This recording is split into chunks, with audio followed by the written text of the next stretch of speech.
Kami seniman Darul Arkam yang berjiwa sastrawan, kesana sini kami mencari lawan, tapi sayangnya tak ada tandingan.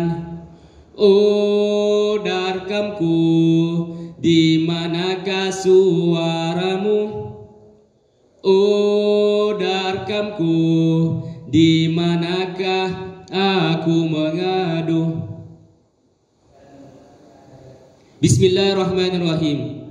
Salam santri yang menginspirasi, penuh aspirasi, penggerak revolusi. Assalamualaikum warahmatullahi wabarakatuh. Yang terhormat Dewan Juri yang arif dan bijaksana, yang saya hormati seluruh panitia Olimpiade Pendidikan Bahasa dan Pekan Pujangga tahun 2021, dan yang saya banggakan dan yang saya cintai seluruh teman-teman dimanapun kalian berada. Pertama-tama, marilah kita panjatkan puja dan puji syukur atas kehadirat Allah Subhanahu wa Ta'ala, karena Allah masih memberikan kita beribu-ribu nikmatnya, hadirin sekalian, di mana di masa pandemi COVID-19 ini tak membuat semangat dan gairah kita runtuh untuk saling berbagi ilmu. Walaupun jarak memisahkan, tetapi yang terpisah hanya raga, sedangkan hati tetap bersama. Maka dari itu, izinkan saya atas nama Muhammad Abdillah dari perwakilan Madrasah Aliyah Pondok Pesantren Darul Arkam Muhammadiyah Gombara untuk menyampaikan tentang urgensi bahasa dan sastra sebagai pengukuh identitas kebangsaan dan kemerdekaan belajar.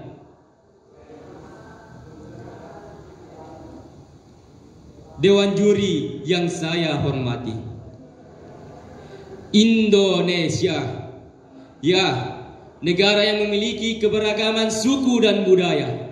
Keberagaman suku dan budaya di Indonesia memunculkan kekayaan bahasa dan sastra, sehingga persentase jumlah bahasa daerah di Indonesia terus meningkat dengan signifikan, hadirin sekalian, yang dimana terdapat 668 bahasa pada tahun 2018 hingga mencapai 712 bahasa pada tahun 2021, yakni tahun sekarang.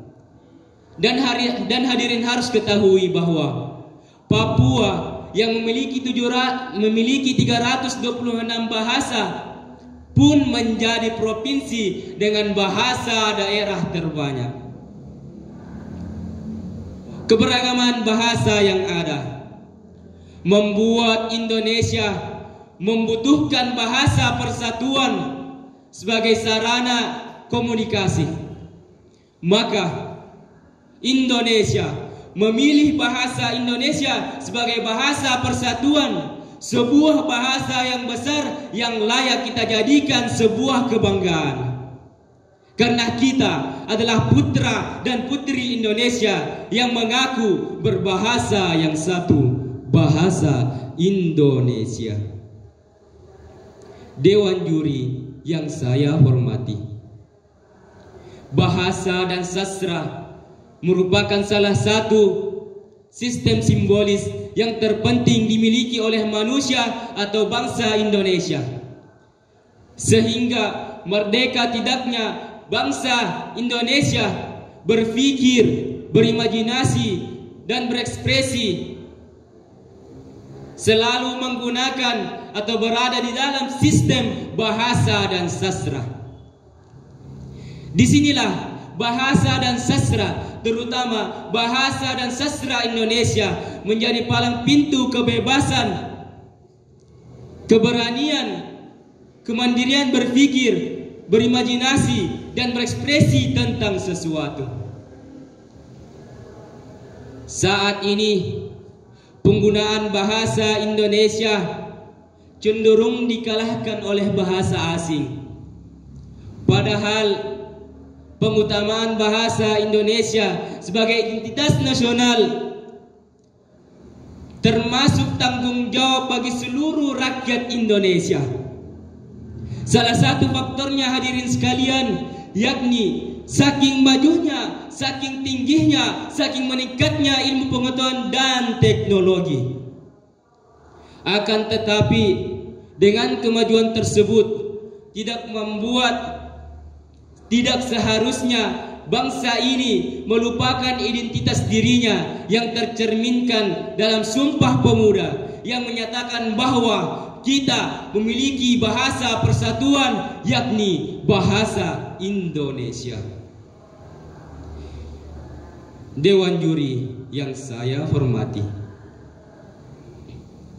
upaya dalam meraih kembali identitas bangsa ini melalui bahasa akhirnya tercapai dengan adanya kerapatan atau kesepakatan yang dilaksanakan oleh pemuda Indonesia sebagai Kongres Pemuda yang dilaksanakan pada tanggal 28 Oktober 1928 atau yang sering kita kenal dengan sebutan Sumpah Pemuda 1928. Maka dari itu, bahasa dan sastra sebagai sistem simbolis dapat menjadi pengintegrasi sekaligus instrumen berkembang dan menguatnya daya pikir, daya imajinasi, dan daya ekspresi manusia atau bangsa Indonesia tersebut dapat menjadi prakondisi merdeka belajar.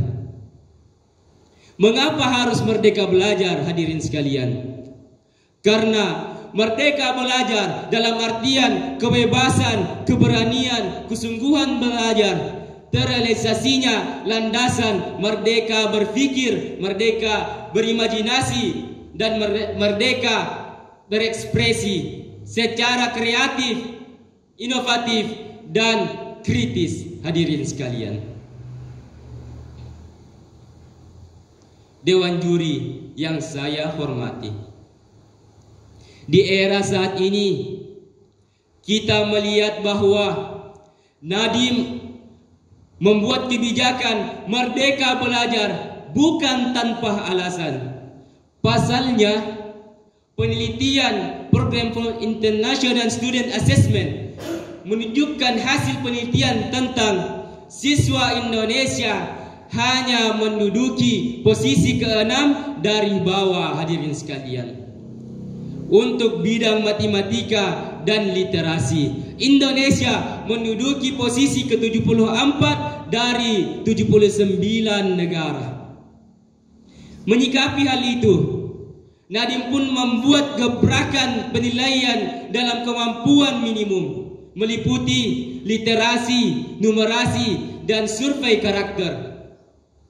Literasi bukan hanya mengukur kemampuan membaca, tetapi juga kemampuan menganalisis isi bacaan beserta memahami konsep yang ada di baliknya.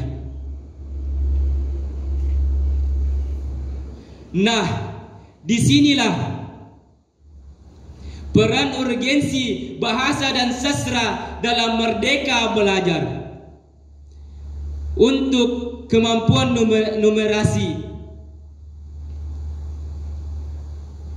bukan hanya penilaian pelajaran matematika, akan tetapi penilaian terhadap kemampuan siswa dalam menerapkan konsep numerik dalam kehidupan yang nyata, hadirin sekalian, tetapi membutuhkan penalaran.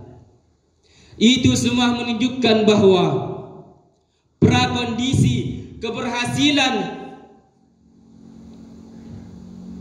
merdeka belajar adalah tersedianya bahasa dan sastra sebagai instrumen sekaligus pengintegrasi berpikir, berimajinasi, dan berekspresi tentang sesuatu.